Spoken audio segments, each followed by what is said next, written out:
Sir sir అదేమిటి నువ్వు ఇక్కడ ఉన్నావేంటి? నేను ఇక్కడే మీతో పాటే స్టేషన్ లో ఉంటాను కానీ ఇంకెక్కడ ఉంటానండి. మరి అర్చన వచ్చి ముద్దు పెట్టిందండి. మరి అదేనండి రింగ్ లో బొంగరం అంటే. అర్చన మీకు కల్లోకి వచ్చిందేమో కానీ ఇక్కడ మాత్రం రాలేదండి బాబు. సార్ ఎస్ఐ టెర్రరిస్ట్ వచ్చినట్టుంది. మీరు కాళ్ళు బూట్లో పెట్టి బూట్లు టేబుల్ లో పెట్టండి, వచ్చి కాళ్ళు పట్టుకుంటుంది. నువ్వు సైలెంట్ గా ఉండి నన్ను డిగ్నిఫైడ్ గా ఉండి. సార్ హీరోయిన్ రాకుండా సైడ్ క్యారెక్టర్లు వస్తున్నాయేంటి? అది మొహం చూపించలేక వీళ్ళని రాయబారం పంపించి ఉంటుంది. వీళ్ళతో కాంప్రమైజ్ అయిపోకండి, ఆవిడ రాదు. బ్లంట్ గా నో టాకింగ్ అనేయండి. Okay sir. వద్దు, మీరేం మాట్లాడానని విన్ను. మేము వచ్చింది మీరు ఎందుకు వచ్చారో ఎవరు పంపించారో మా సార్కి బాగా తెలుసు. మీరు నా కాళ్ళు పట్టుకున్నా కన్నీళ్లు పెట్టుకున్నా మీ అమ్మగారిని వదలను. మీ అమ్మగారిని వచ్చి ఈ అమ్మగారిని విడిపించగలమని చెప్పండి. మేము చెప్పేది కొంచెం వినండి సార్. ఏంటి? మా ఎస్ఐ గారు మీ నాన్నగారిని అరెస్ట్ చేశారు. అయితే ఏంటి? That is my daughter.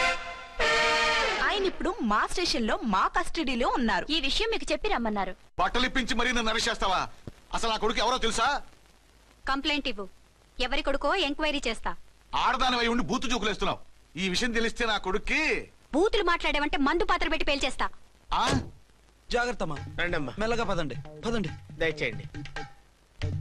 ఒరే అబ్బాయి, సరిగ్గా టైంకి వచ్చావు. దీని సంగతి చూడు. నేను నీ తండ్రిని చెప్పినా వినకుండా వేడిలు వేసి తీసుకొచ్చి నా బట్టలు విప్పించి లాకప్పులో వేసిందిరా. అండర్వేర్ విప్పించలేదు, సంతోషించు. నా మీద జాలిపడి కాదుగా, మీ సేఫ్టీ కోసం ఇప్పించలేదు. చా ఊరుకో. ఎస్ఐ గారిని పట్టుకుని ఏంటో మాటలు. మీరు రండమ్మా. రండమ్మా. Excuse me. ఎస్. అమ్మగారిని తీసుకొచ్చాను. నాన్నగారిని వదిలేస్తే. Victoria. Yes madam. 2 town SI వాళ్ళ నాన్న చేత స్కాచ్ బాటిల్స్ అమ్మిస్తున్నట్టు ఎఫ్ఐఆర్ క్లియర్ గా ఉంది. ఊరుకోండి కానిస్టేబుల్ మేడం. ఎఫ్ఐఆర్ రాసినప్పుడు సాక్ష్యాలు ఉండాలి కదా. సాక్ష్యాలా? ఈ కొడుకే అమ్మిస్తున్నాడని స్టేట్మెంట్ ఇచ్చాడా ఆ తండ్రి? ఓరి దుర్మార్గ, ఈ కొడుక్కి తండ్రిగా ఎలా పుట్టావయ్యా నువ్వు? నాకేం తెలుసు, సంతకం పెట్టి వదిలేస్తామన్నారు. వదిలేస్తామన్నారా మందిస్తామన్నారా? ఏమో, మందులో గుర్తులేదు. ఆ కంప్లైంట్ తీసుకుని కోర్టుకు తీసుకెళ్ళండి. Yes ma'am. విక్టోరియా ఆగాగు. మనలో మన గొడవలు ఎందుకండి? మీరు మా ఫాదర్ని అరెస్ట్ చేసిన, నేను మీ మదర్ని అరెస్ట్ చేసిన, పోయేది మన డిపార్ట్మెంట్ పరువేగా. మామూలుగా అటువంటి నీచుని వదలకూడదు. ఈ ఒక్కసారికి వదిలేండి. తెలివితేటలు నీకే కాదు మిస్టర్, తమరికి కూడా ఉంటాయని మాకు ఇప్పుడే తెలిసిందమ్మా. ఇంకెప్పుడు నాతో పెట్టుకోకు. మీరు పెట్టుకోమన్నా ఆయన పెట్టుకోరమ్మా. వదిలేండి ఆ ముసలోని. మన సంగతి తెలియదేమో. నీకు అసలు బుద్ధి ఉందా? తాగితే తాగి చచ్చావు. చీప్ గా స్కాచ్ బాటిల్ అమ్మడమేంటి? కాచి బాటిల్స్ ఉంటే నేను గమ్ముతాను రా, తాగుతా గానీ. అది కరెక్టేనండి. మరి అమ్మ కూడా నిన్ను ఎందుకు అరెస్ట్ చేసింది? ఇందాక ఇంటికి వచ్చి తలుపు తట్టింది. తలుపు తీసి ఎవరమ్మా అన్నాను. నేను మీ పక్కింటి అమ్మాయిని, మీ అబ్బాయి దగ్గర కిసాన్ లోన్ తీసుకున్నాను, ఇవి తీసుకోండి అని చెప్పి 2 బాటిల్స్ చేతిలో పెట్టింది. నేను నిజంగా లోపల తీసుకెళ్తున్నా. అంతే, బిలబలమంటూ అక్కడి నుంచి పోలీసుతో వచ్చి యు ఆర్ అండర్ అరెస్ట్ అంది. అమ్మదేనమ్మమ్మ అయిపోయింది. దీని పెళ్ళి అయిపోయింది.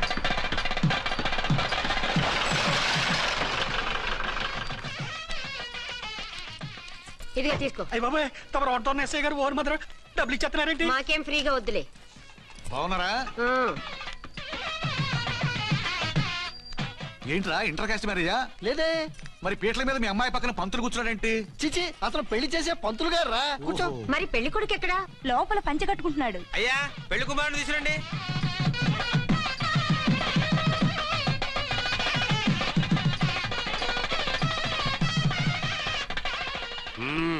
హాయ్.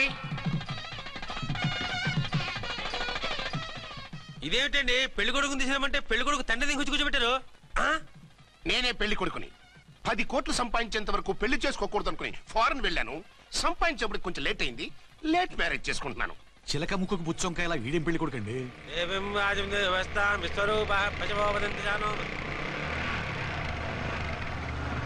ఆగండి.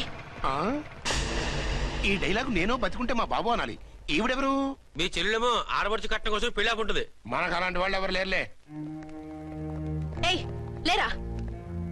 ఎవరిని మిస్? నిన్నరా బద్మాష్. ఇంకా ఎన్ని పెళ్లిళ్ళు చేసుకుంటావు? ఎంతమందికి మూడు అవుతావు? ఏంటమ్మా, ఈయనకి ముందే పెళ్ళయిందా? పెళ్లి కాదు, పెళ్లిళ్ళు అయ్యాయి 6.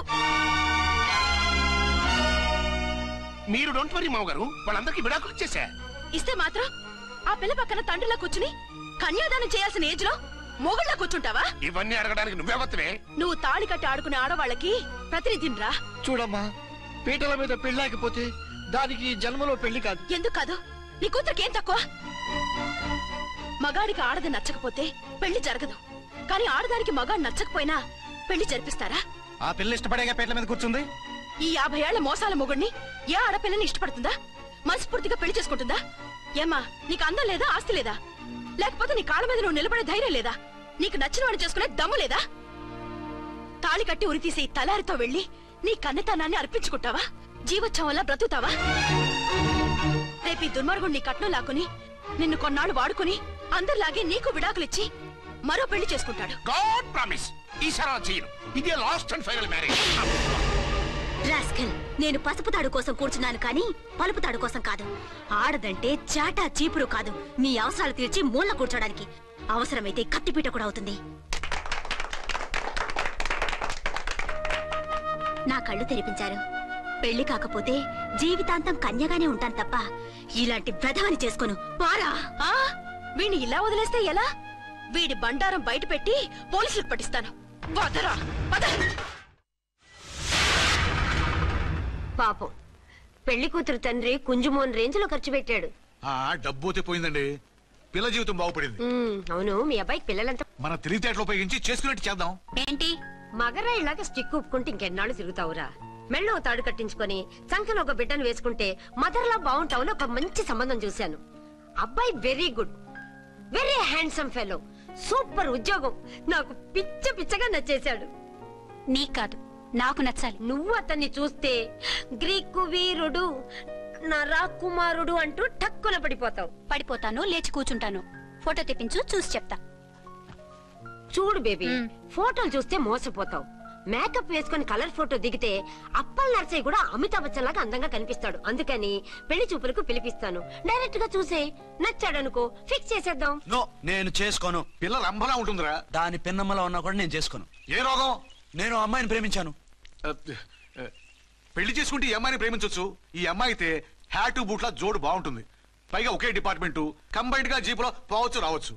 ఒకే డిపార్ట్మెంటా? ఎవరు? నన్ను అరెస్ట్ చేసిందే ఆ వంట ఎస్ఐ అర్చన. అవును. ఓరి నా ఫాదర్, ఈ వార్త ఇంత లేట్ గా చెప్తావే? నేను ప్రేమిస్తున్నది ఆ అమ్మాయినే. అర్చన అయితే వెంటనే చేసేసుకుంటా. అయితే ఇంకా ఆలస్యం ఎందుకు, ముహూర్తం పెట్టేయండి. హలో మదరు, కాస్త ఆగు. అబ్బాయి రావాలి, నేను చూడాలి, ఓకే చేయాలి. అతను నీకు డెఫినెట్ గా నచ్చేస్తాడే. నచ్చిన తర్వాతే పెడదాంలే, కంగారేం లేదు.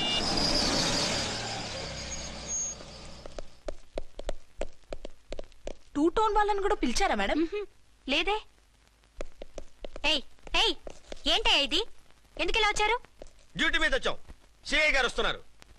సిఐ గారు ఇక్కడికి ఎందుకు వస్తున్నారు? రాగానే అడిగి చెప్తాం.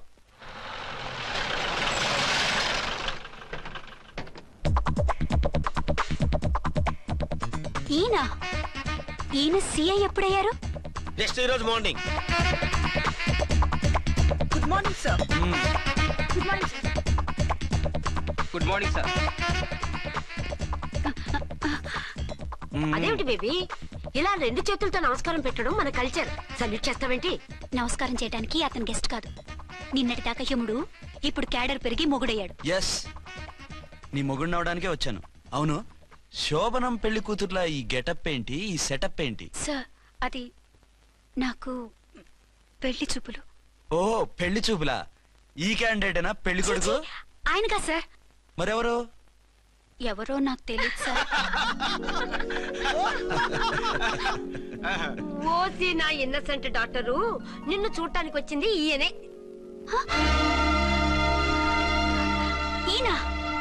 ఈయన నాకు ముందెందుకు చెప్పలేదు? ముందు చెప్తే నువ్వు బాగుంటావనే మీ అమ్మగారు నేను కలిసి ఇలా నాటకం ఆడాం. ఇప్పుడు ఎస్ అంటానా? సస్తే మీ అబ్బాయిని చేసుకోను. అర్చన, కాల్ మీ ఎస్ఐ. సిఐ లెవెల్లో వస్తే ఎస్ఆర్ అంటూ తలంచుకుని తాళి కట్టించుకుంటాననుకుంటున్నారా? సారీ. యూ డోంట్ వరీ, నేను వెళ్ళి మాట్లాడతాను. వాట్ బేబీ, అతనంతటా అతను నిన్నే పెళ్ళాడతానంటే ఏమిటిది? నేను అతన్ని చేసుకోను. ఏ, అతనికేం లోటు? అందం ఉంది, ఆస్తి ఉంది, ఉద్యోగం ఉంది. వాటిని మించి పొగరు కూడా ఉంది. ఆ ఫిగర్ కి పొగరే అందం. పైగా మగాడు ఎంత పొగరుగా ఉంటే అంత పవర్ఫుల్ గా ఉంటాడు. నీకు తెలీదమ్మా, అతను నన్ను చేసుకోవాలనుకుంటున్నది నా మీద కసి తీర్చుకోవాలని, నన్ను సాధించాలని, నాతో ఆడుకోవాలని కాదు, నిన్ను ఏలుకోవాలి. నువ్వంటే నాకు ఇష్టం. నిన్ను చూడాలని, నీతో మాట్లాడాలని, నీతో సరదాగా గడపాలని, నిన్ను ఏడిపించి గొడవ పెట్టానే తప్ప నిన్ను బాధ పెట్టాలని కాదు. నిన్ను నిజంగా నేను ప్రేమిస్తున్నాను. అబద్ధం కాదు, నిజం. నిన్ను మొదటిసారి చూసినప్పుడే నువ్వంటే ఇష్టపడ్డాను. నీతో జీవితం పంచుకోవాలని, జీవితాంతం నీతో కలిసిమెలిసి ఉండాలని నా కోరిక. నువ్వు కాదంటే నేను తట్టుకోలేను. అవునంటే